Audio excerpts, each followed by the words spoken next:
Hello. Hello, hello. I'm here. I know.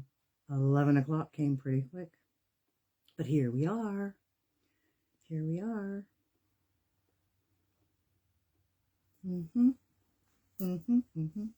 So I said I was coming on today at 11 o'clock. We're going to talk about a couple things. Two things. And where you use them every single day in your life and you don't even know it. Why? Because the definition of them has been distorted, biased, and twisted to make you believe that that means that what they are means something else. And something not nice. Something good. Not something good or uplifting or powerful in the best way, but powerful in the worst ways. And that's not the way it's supposed to be. So welcome to this live where I'm going to talk to you about magic and witchcraft. Those two things. And again, where you use them in your daily life and don't even realize it. Just because of the words and meaning they carry and all of that stuff. So I'm going to just take a moment and let everybody jump on who is willing to have a listen here. I did a video the other day and it just didn't work out. And so I'm really trusting that this one, as I always do, I know it's going to work out, but that this one's going to give you all the same kind of information because that one was really good. And if it wasn't for the out of sync voices, I would have definitely posted it, but we weren't doing that. So, okay. There's a lot of mixed feelings about those two words. And there's a lot of mixed, definitions about those words as well. So, for instance, let's start with magic. Magic, technically, is, intention plus action gives you magic. So you think about something, you intend for it to come about, take some action for it, the magic happens, and you produce the results you're looking for. Magic is everywhere in our lives, by the way. Everywhere. We are magic. Magic is real. They tell you it's not because they don't want you to believe it is, of course, as I've said many times, because they use it against us as we are unsuspecting, unwitting, and certainly unknowing, right? We're not knowing. And for those who don't want to practice magic or witchcraft, and you've been taught that it's a bad thing and everything, then these are the kinds of things you need to be aware of in your daily life, because this is where you are practicing it, whether you think it or not. So anything you do as a routine in your life is a ritual. You get up every day at the same time, brush your teeth at the same time, go to work at the same time, eat your meals at the same time. You're performing rituals, whether you realize it or not. You are. And there's a certain energetic momentum that gets built into that practice, so that when you're off that practice in any way, shape, or form, you feel it. You don't feel in sync. You don't feel like you're in alignment with your life. Something's off, right? So that's because it's such a big deal in our world. It is such a big deal for us to really live this way, because we are energetic beings, and magic is all about energy. It's all about energy. So is witchcraft.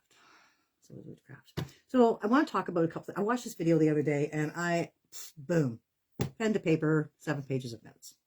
Why? Because everything just resonated so strongly with me about this particular topic, these two topics especially, and how they have been distorted to, make you believe something different about them than what is really taking place in a literal fashion, in a physical way. And that's why it's important for us to know. Did you know that etymology, which is the study of where words come from, the breakdown of words, their origins and all that stuff, was actually removed from school curriculums in 1946. Before that, it was something that people were taught. Everyone was taught where words came from, because there's a significant amount of comprehension that is in that, in that, exploration of where words come from. We learn what they came to be because of, where they come from, or what their origins are, or what language they came from. Latin and Hebrew and Greek were, certainly ancient languages, and Sanskrit that had, enormous power to teach us where words come from. And they were then taken out of the curriculum too. And it was, Latin. I remember Latin in high school was offered, but I think it was like the last year it was offered that I went to high school. Maybe it was my last year I went to high school. Anyway, it doesn't matter. The point is that those words in and of themselves are the foundation of our language. Those languages, rather, are the foundation of our language. And that's where our words come from, for the most part, right? And how they are brought together to mean certain things and then inserted into the vocabulary of societies, of our own experience. And so we learn words, we learn that they mean this, and so we use them. When we don't question if that's the original meaning or the original use of the word, we don't know if there's any difference to what we've been taught in terms of what we were maybe meant to know. So, it was taken out and it was replaced by memorization. Just don't question anything, just memorize what we tell you. And as long as you can regurgitate it back the way we told it to you the first time, then you're good. You'll pass. You'll do exactly what we want you to do. Incidentally, and I don't know if it was this far back or not, but, a certain Robert Maxwell actually, was a media mogul, connected to a very famous Maxwell that's a very popular name right now in conversation, was actually the publisher of, I believe, international, but at least Western education textbooks. So whatever goes in those textbooks is exactly what they want you to know. Nothing more. Nothing more. There's no exploration of your own, stuff within those textbooks. You want to explore anything further, you have to go outside of those. Interesting. You have to go to sacred texts and historical things and documents and whatnot. So right away we see where the curriculums were narrated to support vocabulary and definitions of words and things of that nature. I thought it was very interesting. Back in those 40s, mind you, Sigmund Freud's nephew, a guy named Edward Bernays, wrote a book on public relations, but it was really all about propaganda and how to manipulate the minds of people, the masses, the population, yada yada. He knew the power of words and he used it, and he taught those, in the higher ups, that this is how you do this. You go ahead and do this. And as far as I know, you can actually still find this book. I believe it was in 1928 he wrote this book. I called it Public Relations because, of course, propaganda wouldn't go over very well. But, anyway. And he knew how they could convince people to do things they wouldn't maybe normally do, but just by use of words. So the words carry power. Go to figure. Which is why we want to talk about magic and witchcraft, because that's exactly what that's all about. When you say a spell, those words carry power. That's why it's important to say them properly.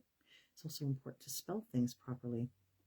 Isn't that interesting? Why? Because when you misspell something, it loses its power, its meaning, its definition, right? Because it's not in the correct order. What do you know? Spelling. Let's talk about that, shall we? Spelling. Why do they call it spelling? How come they don't call it like something different? Maybe like wording or lettering. Why do they call it spelling? Because they know, those who just, sort of designed vocabulary and grammar even, which apparently comes from the word grimoire, and all good witches know that's the book of spells. Every witch has a grimoire and a book of spells that you write your stuff down in, the stuff that works, the stuff you want to tweak a little bit here and there, the stuff you used in your rituals and all those things. That's your grimoire, that's your book of spells. And grammar, apparently, is one of the words that comes from that. Isn't that interesting? I still have to verify that one, but anyway, I think that's very interesting. Okay, so it became, the textbooks taught you what everything was, what your definitions were, and what you were supposed to, deem as good, and things that you were supposed to deem as bad. That's why when they defined certain words and gave you the definitions of them, they often would give you 1, 2, or 3 definitions, certain, different variations of the definition. And most often you'll find that the lesser, like the first definition of it would be the most dramatic. It would be the most Okay, don't do this kind of thing. Like selfish is a word that they put out there as bad, and it's not a bad word. It's not. To be selfish isn't bad at all. It's not. It's just that you are honoring yourself, and as long as you're honoring yourself, and not to the detriment of other people, then it's not a bad thing, is it? How can it be? Seriously? So giving good things to yourself isn't a bad thing. So these words that we use in everyday life and the words that we spell on paper are actually magical in nature, and they know it. That's why they have done what they've done. Witchcraft, the word itself, can be broken down and traced back to Old English words that mean, like witchy is actually like feminine, and Wicca would be masculine or whatever, but it actually just means a wise one, right? Wise ones who can bend or shape reality. These people were, these men and women were able to manipulate the forces and bend or shape reality. And the craft, of course, well, that's your craft, that's your skill, what you're good at. So when you're good at bending and shaping reality, you would be using witchcraft. Bending or shaping reality using the words. Abracadabra. Does that bring you back to your childhood? Abracadabra. And some of us to Sesame Street with Mumford and his peanut butter sandwiches. But I might have just dated myself there. Anywho, abracadabra actually is an ancient Hebrew word that literally or loosely translated, we'll say, means I create what I speak. I create with words that I speak. And if you think about it, that is how we do things, isn't it? You think about a word and then you speak a word. That's how it was done in the Bible even. In fact, if you think about the first book of the Bible, pretty darn sure it was God who said, "Let there be light." He was there before then, but until he spoke something. So we understand the power of words. Vibration in ether. Vibration in ether. Lots of different words have meanings to them that you think mean one thing, but there's an underlying meaning to it. And they've used it as part of their inversion stuff against you, against us, against all of us, against humanity. That's the spell that was cast upon us. There were so many things. You can trace this back to the Tower of Babel, when all the languages and everybody was confounded. They were all confused. Why?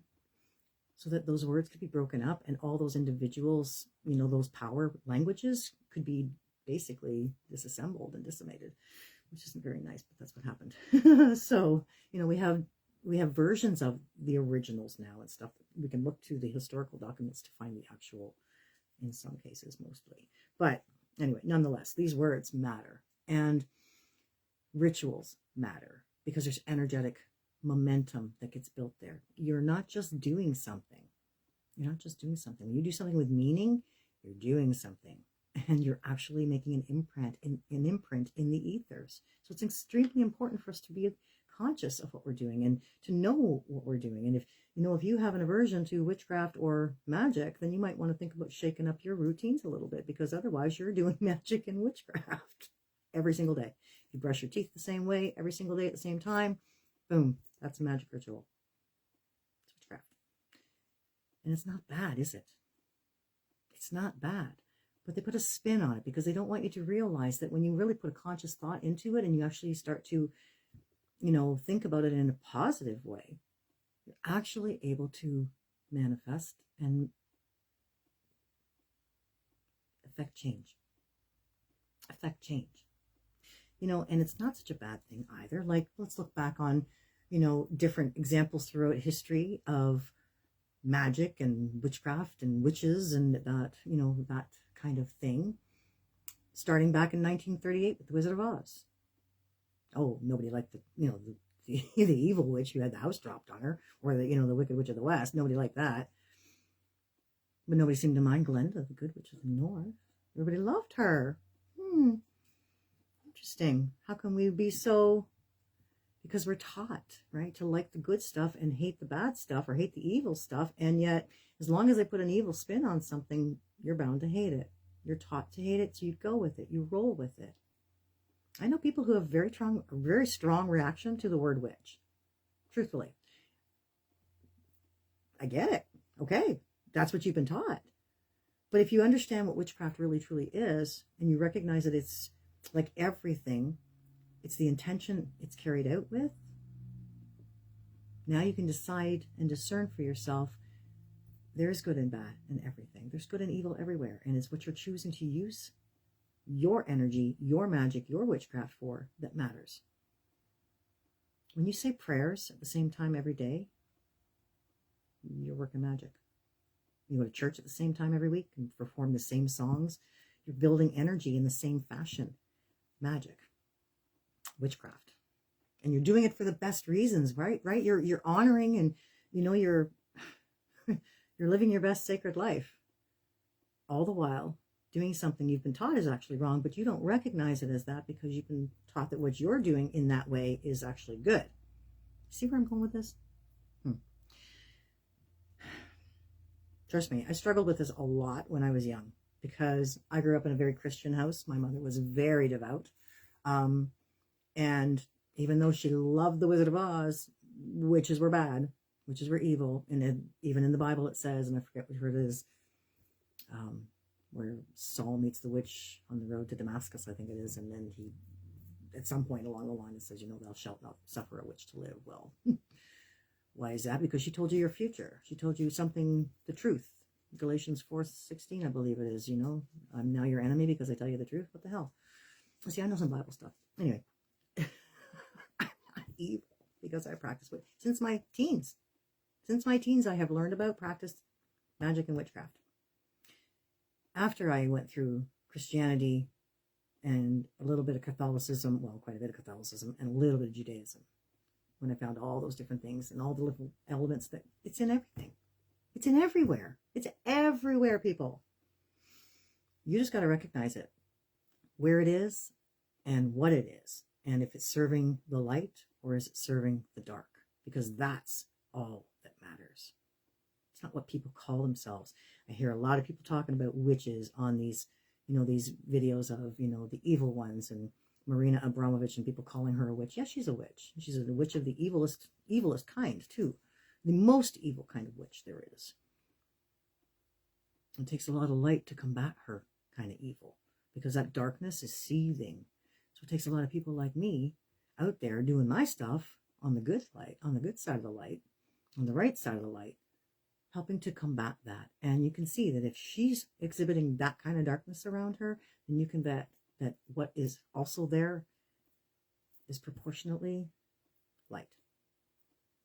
It's right there. It has to be. That is the system that we live in. We live in an inversion. We have polarity. That's what it is.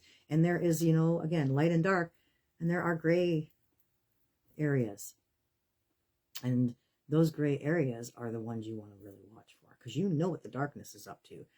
You don't necessarily know what the gray areas are because those people who work in the gray world, they will work both sides. They will work both sides of that magic to whatever they need. All about intention. So they started manipulating our language, giving us definitions of words, getting us to spell them correctly, and all of these things. I mean, there really wasn't any proper schooling, structure of, spelling and all that stuff like we had once the 40s, 50s, and 60s started to really take hold. And to really indoctrinate everybody, right? It indoctrinated everybody. They're just teaching you what they want you to know. You know that cursive writing is actually writing cursives. Yeah, I thought that was kind of neat, interesting too. Mortgage, there's one. Break it down. Mort, death. Gauge, what you engage with, something you work with, you gauge.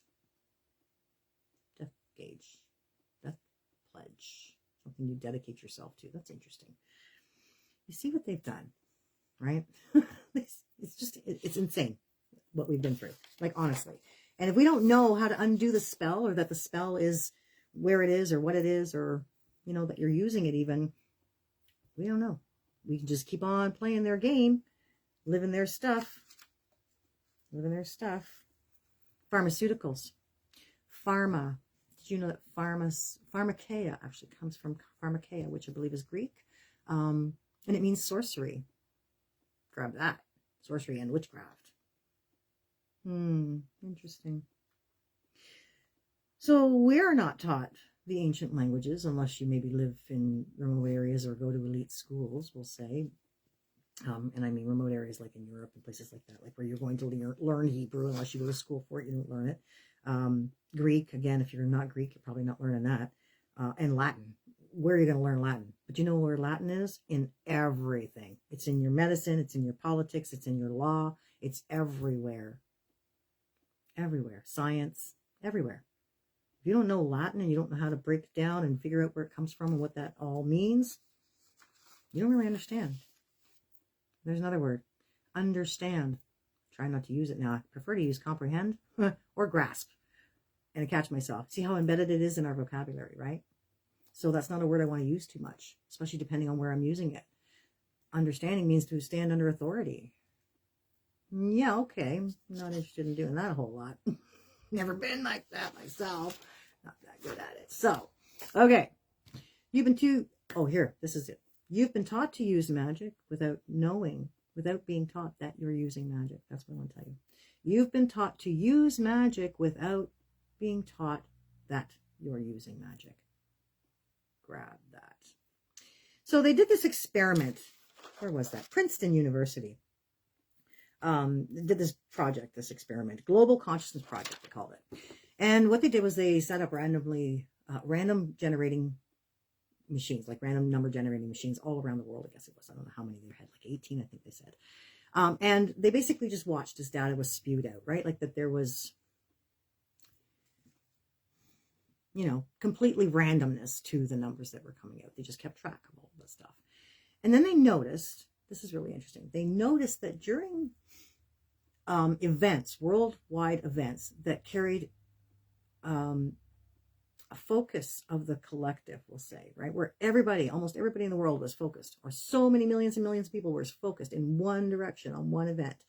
So they looked at 9/11. They looked at Princess Di's funeral. They looked at the moment Obama was elected president. They looked at moments where, there was a huge impact. I'm assuming that had they been doing it back in the 60s or whatever, they would have seen that with the JFK assassination.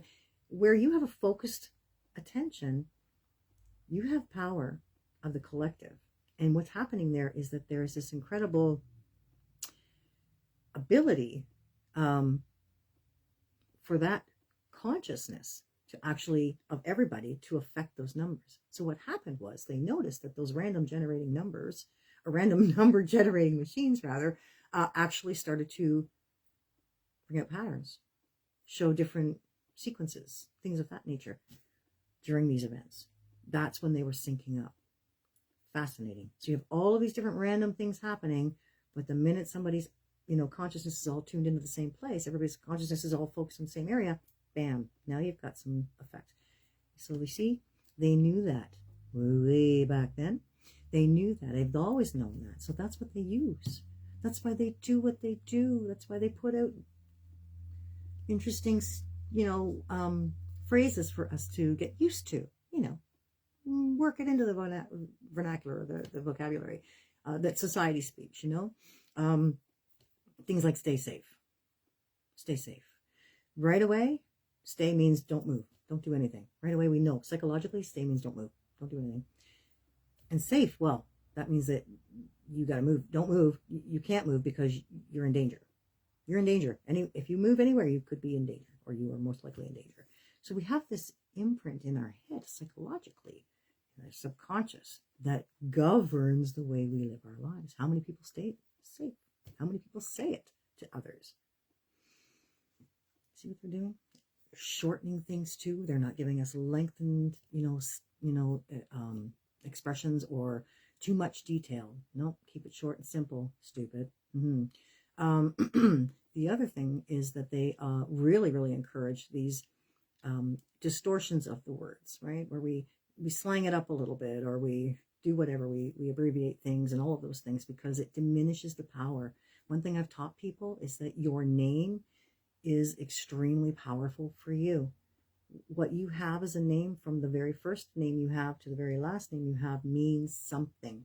It means something in the ethers, and it carries an energetic signature that is strictly you.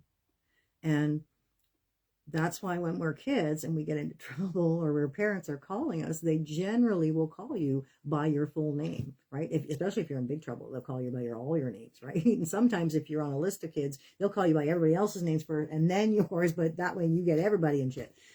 The point is that you're held accountable in the entirety of your name, because that's where the power is. So I like it, when I can express to people that by giving a personal example. I always say to people, use your full name. Some of us have names that don't get, shortened too easily anyway, so that's okay. But for those that do, or have a lot of names that they like to shorten into like initials, like for instance, my son has two names to his name that we just shortened to two initials, and it encapsulates him, sure, but it also, kind of squishes his power down, right? He's not able to live his full name. So I try to call him by his full name as often as possible. Not that he likes it, not that he likes it, but that means you're held accountable in the fullness of who you are, right? And I'm not trying to push him to anything. I'm just saying, like, I like to feel that, he has a fullness to his name, that he can step into a power that is more than just two initials, So that's important for people, right? When you shorten your name to things, and that's fine if you like it. It's fine. There's nothing wrong with that. You're holding the identity of that for yourself. That's where you're comfortable. That's okay. But if you really want to be the fullest expression of who you are, use your full name. And I don't mean use all three names, your first, your middle, and your last, but you can definitely use the fullness of your name if you're one of those people who shortens it. Like those Elizabeths who shortened it to Beth or Liza, or, and those are beautiful names in themselves. But Elizabeth has a fullness to it. There's an amazing amount of energy there. So, don't ever diminish yourself for others.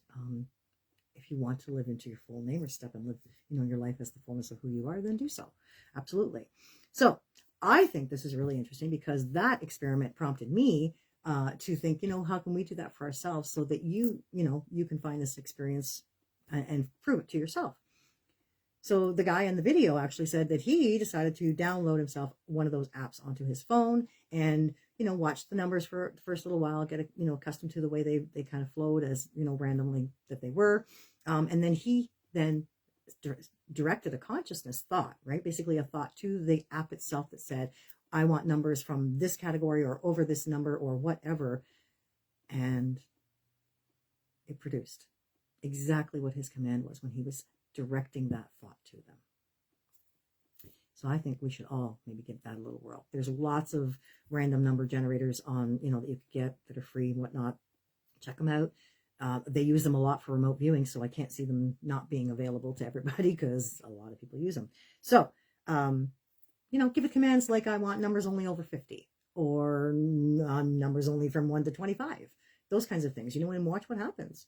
We have an effect over everything, because our mental ability and our vocal ability is everything.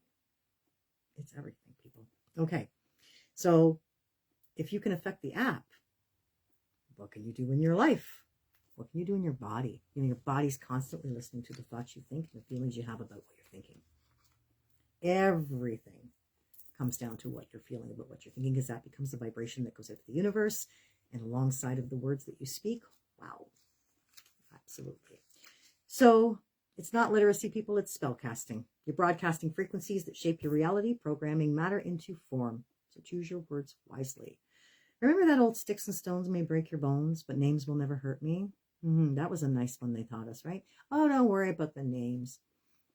Let me tell you, you've gotten over some of those sticks and stone bruises and bumps, right? Absolutely. But some of the names you've been called in your life, they don't go away so easily. The feeling that you have from them, the pain you feel, the hurt, you know it as well as I do. You get called something that's not nice, or somebody says something not nice about you, and I know that. We have to learn to forgive those things, mind you.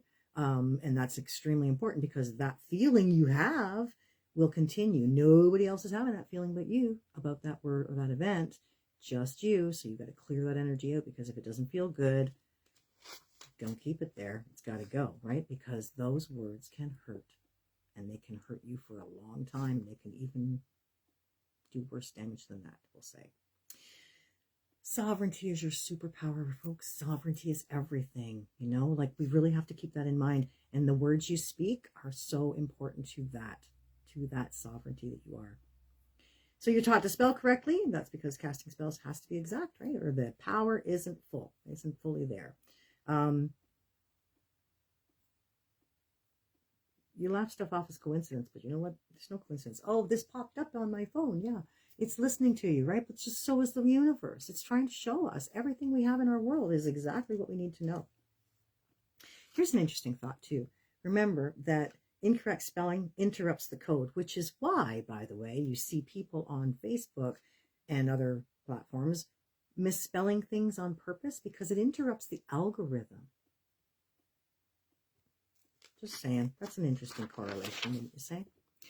So you can't see these the same ever again when you learn the meanings of these. Good morning, for instance, I don't say good morning anymore. I try not to. Sometimes it slips out because I've just said it for so many years, not knowing any better. But good morning is actually, an energetic twist. It has an energetic twist to morning. You know, you're off to do work to toil away your life for the death pledge that you bought your house under. And, so therefore you're in mourning. Why? Because you don't have a life anymore. You're really just a dead folk just doing whatever. And when you understand the concept of what they've done with the birth certificate in particular, you've got to recognize that good morning is exactly it. You're a dead man walking, and that's what they're counting on. So these words, they put it in there. Symbolism and all of this stuff, the words that we say, they laugh because they know we don't know the meanings. They know that. When people go into a courtroom, they don't realize that they have to be represented by a lawyer because they're not live. They're not living people. You're summoned like they summoned spirit. The words matter. We think, oh, it's just a summons to go to court. What doesn't matter? Sit down with people at a seance. What are they doing? They're summoning. What are they summoning? They're conjuring spirits. Spirits from where? Spirits from ether. Spirits from the dead. Just like in court. Just saying. That's why you're not supposed to speak for yourself. Because you're not alive. You're dead. And that's all because of the birth certificate and the fact that they stole our identities. But that's a whole other live, and I can go on for a long time with that one. We got to look at the spells that we've been subjected to and that have been cast upon us. We have to look at the way magic is being worked in our daily lives, and witchcraft is being used on us all the time, and use it to your power. Nobody has a problem with Luke Skywalker learning his Jedi Master ways. What's he doing? He's learning witchcraft. He's learning magic. How else is he supposed to defeat the forces of darkness? Seriously. Harry Potter, defenses of the dark arts. Defenses against the dark arts, rather. Like, we have to learn that. Ephesians 6 says we're not wrestling against flesh and blood. We're wrestling against powers, principalities, forces of darkness. And they don't work with this stuff. They work with magic and witchcraft. Combat that. You have to be in a place of strength within yourself at the very least. Even if you don't want to use it, to dispel darkness, then fine, but at least use it to defend yourself, for God's sakes. And realize the Bible is full of beautiful nuggets to decode where your magic lies in the words, where there's witchcraft woven throughout it, all over the place. People don't look at it like that because they put a different spin on it. But it is. It's all that. Miracles. 5 fishes into 5,000, I think it was. And all those loaves of bread. Come on. Jesus was one of the greatest magicians. One of the most incredible. What did he do? He called on the forces that he knew would work. That he was able to generate a channel for. And open up to, let them do what they do. Let us all do what we do. Moses parting the Red Sea. Spoke it into being. Lazarus, come forth. And he got up. The guy was dead. The guy was dead. You don't think that when he was a little guy that Jesus had some trouble learning those powers, working that stuff and not saying bad words against people and smiting people and God knows what else he was doing? Yeah, he was. Don't think for a minute. That's why they had to send him to teachings, to the East to learn. You have to be disciplined. because we're all like that. Our words can kill. They can. They can also uplift and bring life. And that's the point. That's the point. Okay, let's carry on here. All right. Remember when Jesus calmed the storm? He didn't think it. He told it, be still, be calm. And it was. It's pretty cool when you think about it, right? Never mind the whole let there be light stuff from the beginning stuff. Okay, where are we now? Oh, your biofield. So all those words go into your biofield. They become this resonance in your energetic field, which is 6 to 12 feet off your physical body. Okay, and it's in that 6 to 12 feet off the physical body that all your information is, right? All your dreams, your thoughts, your wishes, whatever. If you speak something into that field a number of times, you build momentum up. That's magic. It brings all kinds of, wonderful structure to what you're saying, and it makes it happen. It makes it happen. Murphy's Law works to our advantage too, not just our disadvantage, and it works the same way. What you think about, you bring about. What you speak about becomes. Okay? You're non-solid. You're not a solid form. You are actually energy that's just vibrating, and you brought yourself into being, breathed yourself into being through sound and light. Check us out. We are so amazing.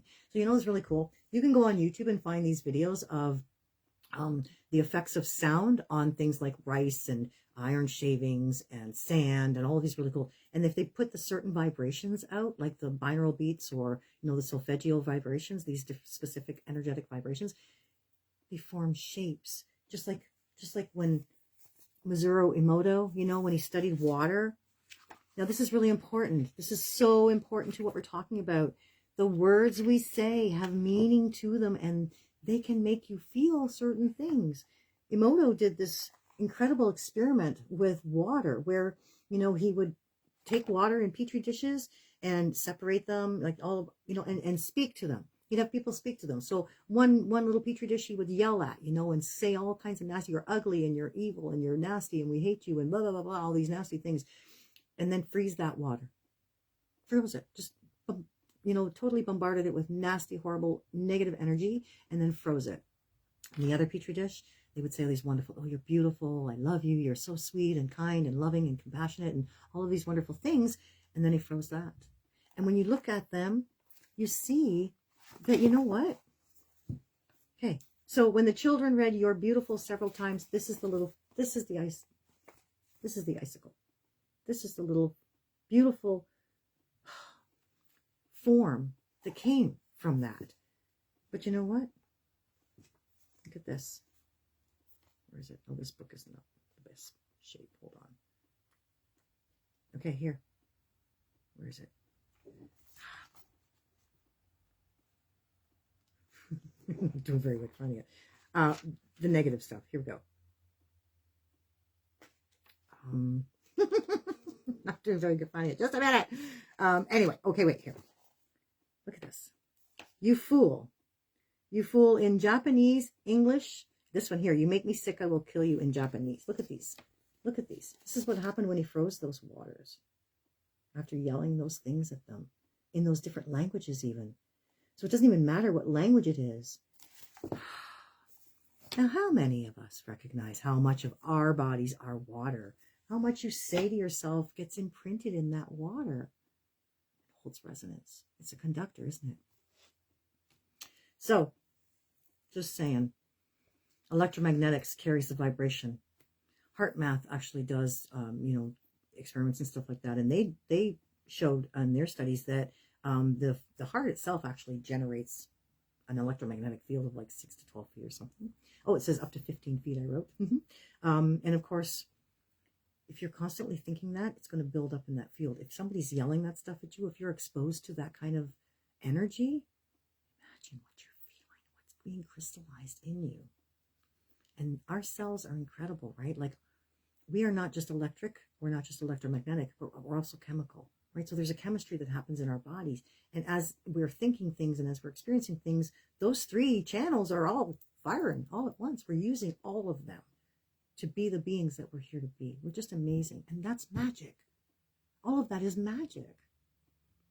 It's magic. And when you use it properly for the right reasons, it's the most powerful witchcraft you could actually use for God, for source, because that's what we're here to do. Reclaim what was taken from us. They took all of our stuff, inverted it, made it bad. Everything, all the symbols, you know, they did. They did. Look at the pentagram. They turned it upside down, put little horns so, you know, you represent the anti, but the actual pentacle, it just represents all the elements and spirit. And you can't have anything, you know, you can't have any experience here in this world like, you know, we are having without those things, without air, water, fire, and earth and spirit. That's what we're made of.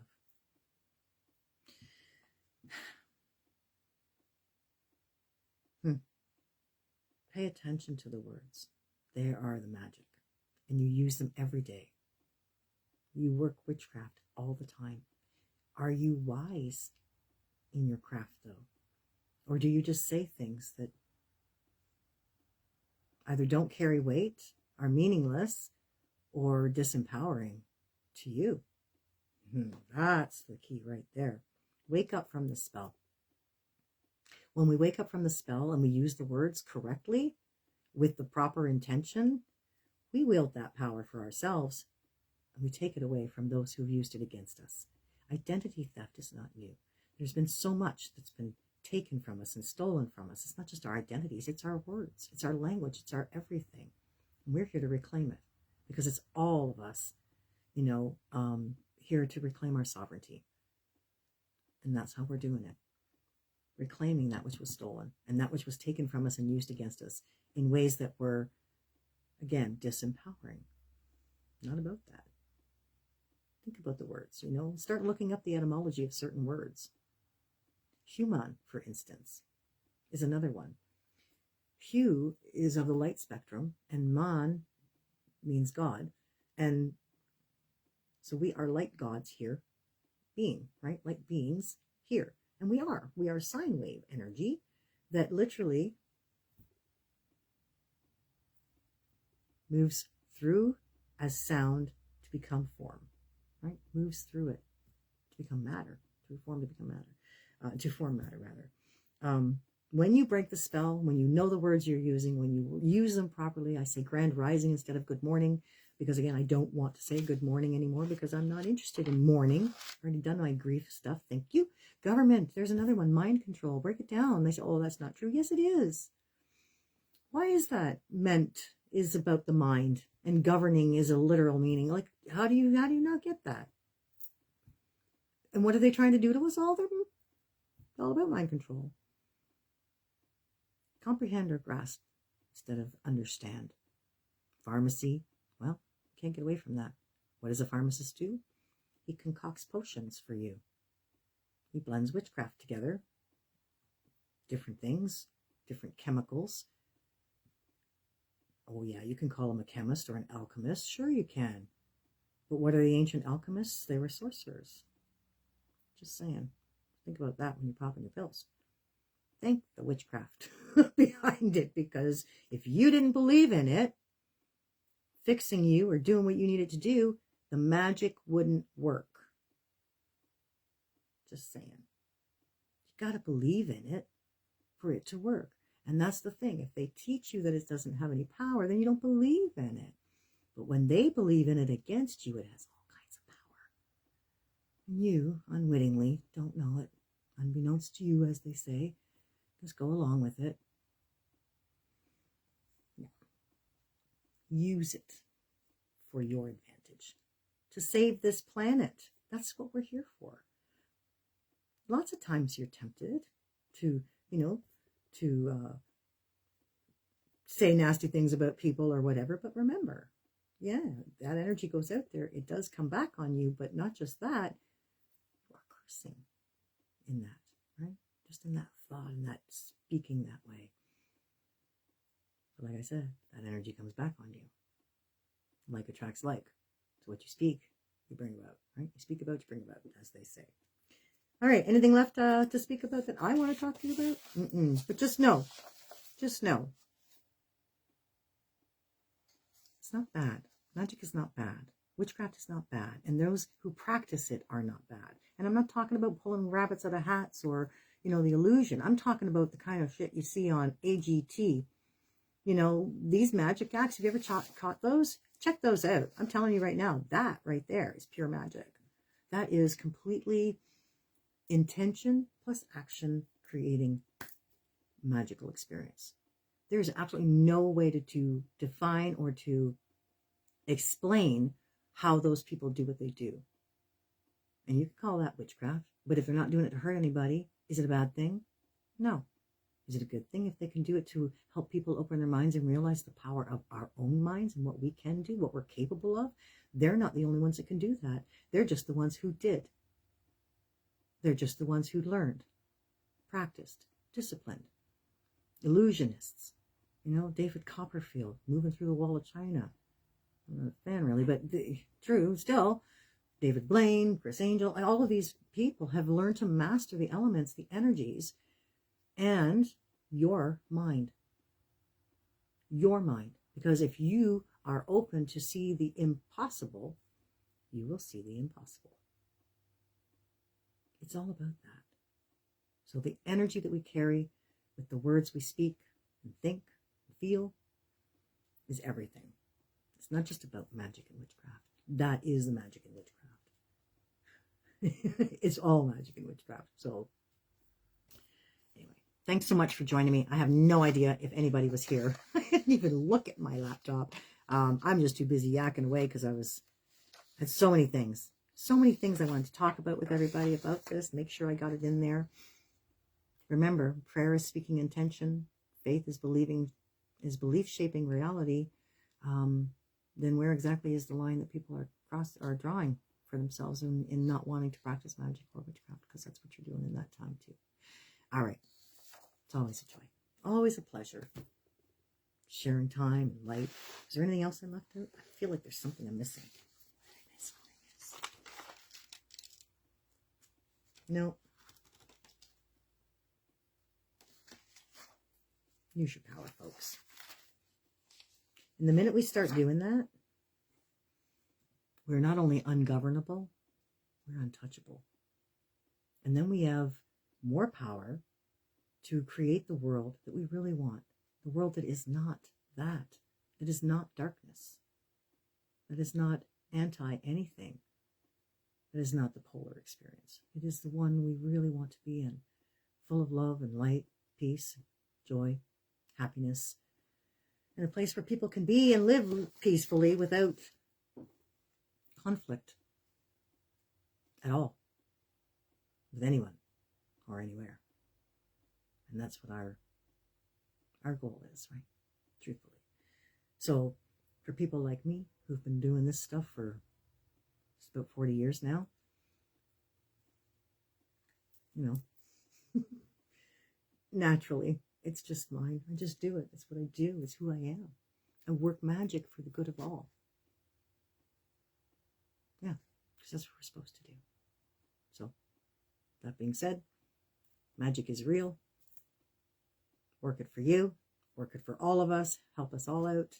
And remember, when you send out good stuff, you get back good stuff. So why would you want to do that? When you send out not so good stuff, you'll get that back tenfold. That's how it plays. So just remember that. You want good to come back to you tenfold? Do good. You don't? Don't. Until next time, see ya. Have a wonderful week, and I'll see you next month, probably. Talk to you soon.